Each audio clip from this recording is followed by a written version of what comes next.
புதிய செயலி அறிமுகப்படுத்தப்பட்டிருப்பதால் இனி ஆதார் கார்டை எடுத்து செல்ல வேண்டிய அவசியமில்லை என்று மத்திய அரசு தெரிவித்துள்ளது. இந்த செயலி எவ்வாறு செயல்படும் என்பது குறித்து வரைகலை மூலம் விளக்குகிறார் செய்தியாளர் காயத்ரி.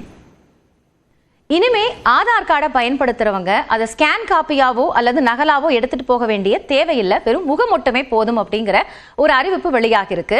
மத்திய அரசு ஆதார் அப்படிங்கிற ஆதார் செயலியை அறிமுகப்படுத்தியிருக்காங்க. இது இப்போ சோதனை முறையில பயன்பாட்டிற்கு வர இருக்கிறது. இது மூலமா யூபிஐ பரிவர்த்தனையில எப்படி நம்மளோட முகம் அடையாளம் காணப்பட்டு அந்த QR கோட் ஸ்கேன் மூலமா ஓபன் ஆகுமோ அதே மாதிரி தான் இதுவும் ஃபங்க்ஷன் ஆகும் அப்படின்னு சொல்லப்பட்டிருக்கு. இந்த செயலியில போயிட்டு நீங்க அந்த கேமராவை கிளிக் பண்ணீங்கன்னா உங்களுடைய ஃபேஸ் ஐடியை காட்டும் பொழுது அது அடையாளமாக எடுத்துக்கொள்ளப்பட்டு அந்த செயலிக்குள்ள போகும். அது மட்டும் இல்லாம நம்ம ஒரு பயணத்தின் போது ஆதார் கார்டை பயன்படுத்துறோம். இப்ப எல்லா தேவைகளுக்கும் ஆதார் கார்டு இருக்கு இல்லையா?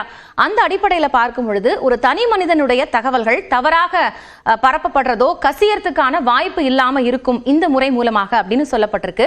விரைவில் பயன்பாட்டிற்கு வரக்கூடிய இந்த முறை தற்போது பீட்டா அடிப்படையில் சோதனையில இருக்கிறது. இது முழுமையாக பயன்பாட்டிற்கு வந்தா ஏற்கனவே இருக்கக்கூடிய ஆதார்ல இருக்கக்கூடிய அந்த தனி மனிதர் சார்ந்து இருக்கக்கூடிய பிரச்சனைகளுக்கு இது தீர்வா இருக்கும் எதிர்பார்க்கப்படுது.